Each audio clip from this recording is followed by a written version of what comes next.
Xin chào mọi người, và mọi người chắc biết rằng các hãng không của Nga đang bị cấm vận cực kỳ nặng nề, và các máy bay dòng máy bay Airbus hay là Boeing của các hãng hàng không Nga vẫn bay được bình thường nha mọi người. Và đặc biệt là bay các chặng bay rất là dài từ Trung Đông cho tới châu Á. Vậy thì câu hỏi đặt ra là làm sao các hãng hàng không của Nga vẫn bay được bình thường như vậy, mặc dù các lệnh trừng phạt cực kỳ nặng nề, gần như là không có linh kiện thay thế hay là có đội ngũ bảo dưỡng. Vậy thì hôm nay cùng tìm hiểu trong video ngày hôm nay nhé. Năm 2026, sân bay Senetrovol tại thủ đô Moscow, Nga, giữa cái lạnh buốt mùa đông hay là cái nóng bỏng của mùa hè, những chiếc Airbus A330, Airbus A350 hay là Boeing 777, các dòng máy bay thân rộng, sang trọng và hiện đại bậc nhất vẫn lần lượt cất hạ cánh ở các sân bay của Nga. Trên thân máy bay, các logo của các hãng hàng không quen thuộc của Nga vẫn xuất hiện. Những chiếc phi cơ khổng lồ này vừa hoàn thành các chặng bay đường dài vượt hàng ngàn dặm để kết nối thủ đô của Nga với các vùng Viễn Đông rộng lớn hay là các vùng Trung Đông hay là châu Á. Nhìn vào các nhịp hoạt động đều đặn này, ít ai hình dung được đây là tâm điểm của một cuộc thử nghiệm áp lực lớn nhất trong lịch sử hàng không dân dụng hiện tại. Quay trở lại tháng 3 năm 2022, khi các lệnh trừng phạt công nghệ từ Mỹ và Liên minh châu Âu được áp đặt,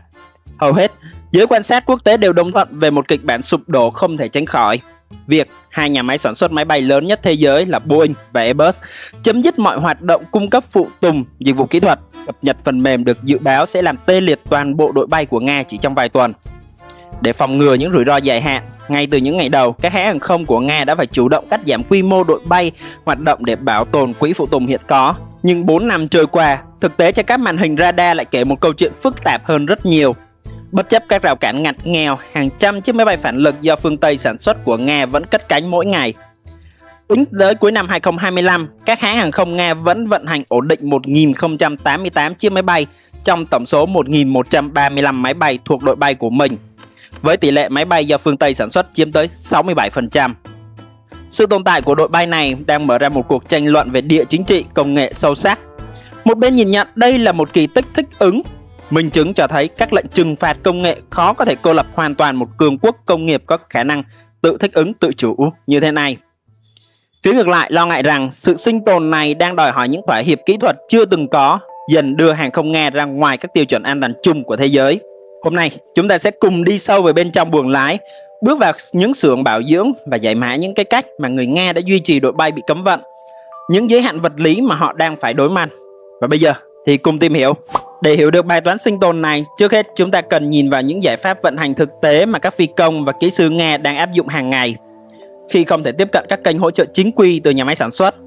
hãng không của Nga buộc phải tìm kiếm những ranh giới kỹ thuật mới. Vào tháng 8 năm 2023, truyền thông quốc tế đổ dồn sự chú ý và thông tin một số máy bay thương mại của hãng không Aeroflot đang hoạt động có tình trạng các cụm phanh đáp bị vô hiệu hóa. Tại thời điểm đó, ít nhất 9 máy bay của hãng hoạt động trong tình trạng này, bao gồm 5 chiếc Boeing 777-300ER, một chiếc Airbus A330-300 và một vài chiếc Airbus A320-321. Dưới góc nhìn kỹ thuật, đây thực tế là một cụm quy trình mô tả trong danh mục thiết bị tối thiểu, viết tắt là ML. Một bộ hướng dẫn do chính các nhà máy sản xuất phương Tây thiết lập nhằm đảm bảo cái tính gọi là đủ điều kiện bay. ML cho phép máy bay cất cánh khi một số thiết bị phụ, bao gồm cụ thể là cụm phanh độc lập ở trục bánh đáp, tạm thời không hoạt động để chờ sửa chữa. Tuy nhiên, quy trình này vốn chỉ được thiết kế cho các khoảng thời gian sửa chữa ngắn hạn, thường không quá 10 ngày. Trong cái bối cảnh thiếu hụt má phanh carbon chính hãng, các kỹ sư Nga đã chủ động ngắt các đường truyền thủy lực của cụm phanh bị mòn để bảo tồn vật liệu phanh còn lại cho các tình huống khẩn cấp, chẳng hạn khi phải hủy cất cánh đột ngột.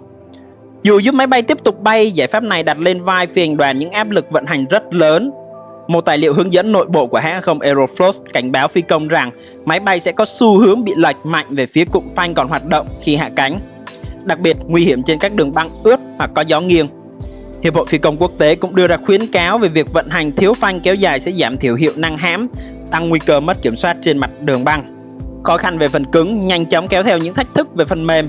Các máy bay hiện đại hoạt động dựa trên hệ thống quản lý bay FMS, vốn yêu cầu cập nhật chu kỳ bản đồ hàng không ERAS khoảng 28 ngày một lần từ các nhà cung cấp như Jebsen của Mỹ hay Lido của Đức. Khi các kết nối này đóng băng do cấm vận, các phi công Nga đã phải quay lại phương thức bằng bản đồ giấy truyền thống trong những tháng đầu tiên để đảm bảo dữ liệu tọa độ chính xác. Mặc dù các công ty công nghệ nội địa Nga sau đó đã phát triển các ứng dụng thay thế như Skypark Pro, nhưng phiên bản đầu tiên vẫn không tránh khỏi những sai sót kỹ thuật trong các quy trình tiếp cận hạ cánh. Mọi chuyện trở nên phức tạp hơn sau sự cố an ninh mạng tháng 7 năm 2025, làm gián đoạn hệ thống cơ sở dữ liệu tính toán chuyến bay tự động của hãng hàng không Aeroflot. Khi hệ thống toàn cầu Sapri không thể truy cập, quy trình lập kế hoạch bay, tính toán tải trọng và nhiên liệu tối ưu phải chuyển sang phương thức thủ công. Để đảm bảo an toàn tuyệt đối trong điều kiện thiếu dữ liệu thời tiết và đường bay chính xác, các phi công thường chọn giải pháp nạp dư thêm khoảng 5 tấn dầu cho mỗi hành trình tầm trung. Tuy nhiên, việc mang thêm tải trọng dầu vô tình làm tăng khối lượng máy bay khi tiếp đất, từ đó yêu cầu lực phanh lớn hơn, tạo ra một vòng lặp áp lực kỹ thuật lên chính hệ thống lốp và phanh vốn đã chịu nhiều hạn chế. Sự gia tăng các vụ sự cố kỹ thuật tại các hãng bay khu vực trong giai đoạn 2023 đến 2025 đã buộc các cơ quan giám sát phải khởi động một chiến dịch thanh tra toàn diện đối với 51 hãng bay hàng không từ cuối năm 2025 đến năm 2026 để chấn chỉnh các vi phạm quy trình về bảo dưỡng. Để giải quyết tận gốc cơn khát linh kiện, nước Nga đã chủ động kiến tạo một mạng lưới hậu cần song song khổng lồ. Đây là một hệ thống vận tải tinh vi, chứng minh sức bền và khả năng thích ứng linh hoạt qua các khe hở của hàng hóa toàn cầu. Theo các cuộc điều tra của giới báo chí quốc tế dựa trên những dữ liệu hải quan từ năm 2022 đến cuối năm 2024, một dòng chảy linh kiện giá trị tối thiểu 1 tỷ euro đang âm thầm đổ về Nga, bao gồm các thiết bị nhạy cảm như động cơ, radar, máy tính điều khiển của Boeing và Airbus. Mắt xích quan trọng nhất của dòng chảy này nằm ở khu vực thương mại tự do như Dubai, UAE. Với chính sách thương mại thông thoáng, các công ty trung gian tại đây thực hiện hàng trăm các chuyến bay vận chuyển phụ tùng giá trị hàng chục triệu đô la, điển hình như công ty ATS trước khi bị đưa vào danh sách đen của Bộ Tài chính Mỹ. Khi các tuyến đường trực tiếp bị siết chặt, mạng lưới này lập tức biến đổi, định tuyến dòng chảy qua các dòng trung gian như Thổ Nhĩ Kỳ, tận dụng hiệp định công nhận chứng chỉ bay song phương có sẵn từ năm 2019. Thậm chí các doanh nghiệp Ấn Độ hay là quốc gia Trung Đông như Kazakhstan, Kyrgyzstan cũng đã thiết lập các chuỗi cung ứng. Quy trình rửa nguồn cho một linh kiện điện tử nhạy cảm thường đi qua một lộ trình vô cùng phức tạp. Từ một bên mua danh nghĩa là Armenia sang nhượng quyền chủ sở hữu cả một công ty bình phong tại Maldives trước khi chuyển tiếp đến Moscow thông qua các kênh thanh toán phí đô la ở các quốc gia có không cấm vận. Biên độ lợi nhuận khổng lồ lên tới 10 đến 15% cho mỗi linh kiện giá trị cao là động lực kinh tế khiến các mạng lưới này liên tục tái sinh bất chấp các lệnh trừng phạt từ phương Tây. Nhưng minh chứng rõ ràng nhất cho sự phức tạp của cuộc chiến hậu cần này chính là trường hợp của Belarus, đồng minh thân cận của Nga. Hãng không quốc gia Belarus Biliva từng bị mất một nửa đội bay sau các lệnh cấm vận vào năm 2021. Để bổ sung năng lượng cho các đường bay chặng dài, một kế hoạch chuyển giao máy bay tinh vi đã được thiết lập thông qua các quốc gia Tây Phi như Gambia. 3 chiếc máy bay Airbus A330-200 khoảng 20 năm tuổi thuộc tài sản của một hãng hàng không Thổ Nhĩ Kỳ đã bị phá sản rồi, đã được mua lại bởi Magic Air, một doanh nghiệp đăng ký hợp pháp tại Gambia. Và do Gambia không tham gia các lệnh cấm vận của phương Tây, giao dịch này hoàn toàn hợp lệ. Đến tháng 8 năm 2024, Magic Air thực hiện một giao dịch bán lại danh nghĩa cho một đối tác tại UAE. Tuy nhiên, thay vì bay đến Trung Đông, cả 3 chiếc máy bay Airbus A330 này sau khi cất cánh từ Thổ Nhĩ Kỳ đã bay thẳng tới Minsk, Belarus. Chúng lập tức được xóa số đăng ký tại Gambia, mang quốc tịch Belarus và chính thức gia nhập đội bay của Beliva. Sự chuẩn bị chu đáo đến mức mà toàn bộ phi hành đoàn của hãng đã hoàn tất khóa huấn luyện chuyển loại dòng máy bay này tại Moscow từ trước đó. Giới chuyên gia nhận định, mô hình trung gian qua các nước thứ ba này chính là tấm bản đồ mà các hãng không Nga đang nghiên cứu để bổ sung các dòng máy bay đã qua sử dụng cho đội bay của mình. Song song với việc tìm kiếm nguồn cung từ bên ngoài, ngành hàng không Nga đã bước vào một giai đoạn gọi là bảo dưỡng chủ quyền. Mục tiêu của giai đoạn này không còn là tuân thủ nghiêm ngặt các hướng dẫn của Boeing hay là Airbus, mà là chủ động viết lại chúng.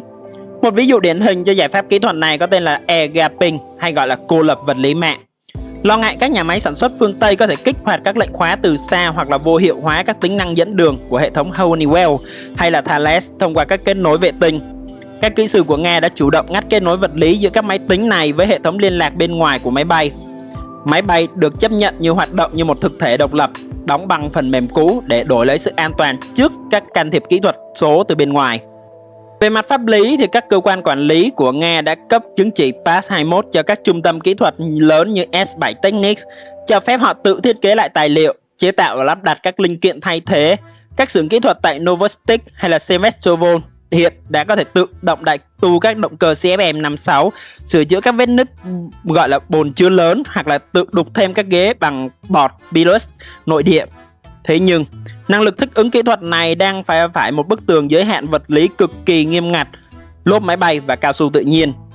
Khác với lốp ô tô, lốp máy bay phải chịu trọng tải hàng trăm tấn và ma sát tạo nhiệt độ lên tới hàng trăm độ C khi tiếp đất với tốc độ rất là cao. Để đảm bảo độ đàn hồi và không bị nổ lốp, máy bay buộc phải có tỷ lệ cao su tự nhiên cực cao, thứ nguyên liệu mà Nga hoàn toàn phụ thuộc vào nhập khẩu từ Đông Nam Á. Khi các gói trừng phạt thứ 20 của Liên minh châu Âu chính thức cấm xuất khẩu cao su tự nhiên sang Nga vào tháng 5 năm 2026, ngành sản xuất lốp nội địa của họ rơi vào tình trạng bế tắc. Các phương án thay thế bằng cao su tổng hợp đều thất bại vì không đạt các tiêu chuẩn vật lý cần thiết.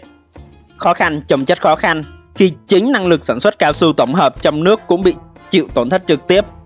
Cuối năm 2025, giữa năm 2026, các cuộc tấn công bằng drone của Ukraine đã gây cháy lớn tại các nhà máy cao su tổng hợp FMOS hay là tổ hợp hóa dầu Staminmax, nơi vận hành các cơ sở sản xuất cốt lõi. Những ngọn lửa này không chỉ thiêu rụi nhà máy xưởng mà còn là dập tắt các phần những hy vọng tự chủ về lốp xe của kỹ sư Nga. Điện Kremlin từ lâu đã thúc đẩy một chương trình dài hạn nhằm thay thế hoàn toàn các máy bay phương Tây bằng các dòng máy bay nội địa của Nga như Yakovlev MC-21, SG-100 hay là Tupolev Tu-214. Nhưng tiến trình nội địa hóa này đang vấp phải những lực cản về mặt tài chính và chuỗi cung ứng. Mặc dù vào năm 2026 các hãng hàng không đã ký thỏa thuận với tập đoàn máy bay thống nhất UAC để đặt mua 100 chiếc máy bay Tu-214 sử dụng hệ thống nội địa của Nga, nhưng mà thời gian bàn giao đã bị đẩy lui xuống năm 2029. Các dòng máy bay như MC-21 hay là SG-100 cũng liên tục trễ hẹn do những trục trặc kỹ thuật phát sinh trong quá trình thử nghiệm động cơ BD-14 và các cánh composite nội địa. Sự bế tắc này thể hiện rõ nhất qua các quyết định cắt giảm ngân sách. Trong dự thảo ngân sách giai đoạn 2026-2028, chính phủ Nga đã cắt giảm chi tiêu cho chương trình sản xuất máy bay và trực thăng tới 1,6 lần, giảm sâu từ 139,6 tỷ rúp xuống còn 85,7 tỷ rúp. Toàn bộ các khoản trợ cấp cho các hãng bay đổi mới nội địa hóa bị xóa bỏ hoàn toàn, trong khi ngân sách hỗ trợ bảo dưỡng máy bay bị cắt giảm sâu từ 6,1 tỷ rúp xuống còn 3,6 tỷ rúp. Tình trạng thiếu hụt tài chính đã châm ngòi cho một cuộc khủng hoảng pháp lý nội bộ, và dữ liệu từ cơ sở dữ liệu Park cho thấy hơn 360 vụ kiện trị giá hàng chục tỷ rúp nhằm nhà máy sản xuất Yakovlev. Giới phân tích nhận định những tranh chấp này là hệ quả tất yếu của việc chậm giải ngân các khách hàng nhà nước và chi phí vay ngân hàng tăng quá cao, phơi bày sự đứt gãy sâu sắc trong chuỗi cung ứng công nghiệp của Nga. Để kết thúc câu chuyện này, chúng ta hãy cùng suy ngẫm về một câu hỏi triết học kinh điển. Nghịch lý con tàu của Theus. Nếu một con tàu cũ bị mục nát và người ta lần lượt thay từng tấm ván của nó bằng những tấm ván mới, thì đến khi tất cả các bộ phận ban đầu không còn nữa, đây liệu còn là một con tàu cũ hay không? Những chiếc Airbus Boeing đang cất cánh trên bầu trời của Nga hôm nay chính là hiện thân của nghịch lý đó. Chúng vẫn mang hình dáng của phương Tây, nhưng sâu bên trong, hệ thống dẫn đường đang bị cô lập vật lý, hệ thống phanh hoạt động theo tiêu chuẩn MEL kéo dài, và các bộ phận cơ học dần được thay thế bằng các linh kiện tự chế. Dưới góc nhìn của Nga, đây là một chiến thắng của sự kiên trì, một nỗ lực duy trì huyết mạch giao thông quốc gia bằng mọi giá.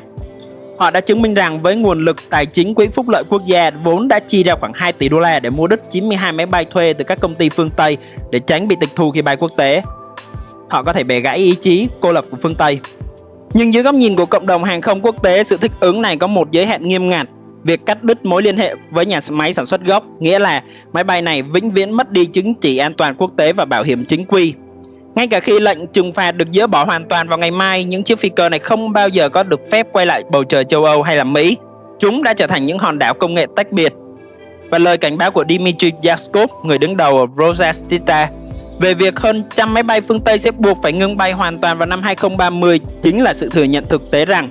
công nghệ hàng không không thể duy trì mãi bằng các giải pháp vá víu trong bóng tối.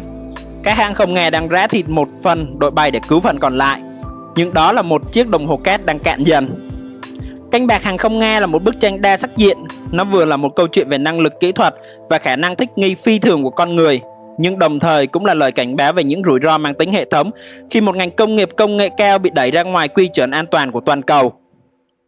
Nếu là bạn đứng trước một chiếc Airbus vận hành 4 năm mà không bảo dưỡng chính hãng, bạn sẽ nhìn nhận nó như một biểu tượng của sự kiên cường công nghệ hay là một mối lo ngại về an toàn? Hãy để lại ý kiến của bạn dưới phần bình luận nhé. Cảm ơn các bạn đã lắng nghe hôm nay và hẹn gặp bạn trong những chủ đề khác nha. Bây giờ, xin chào và hẹn gặp lại.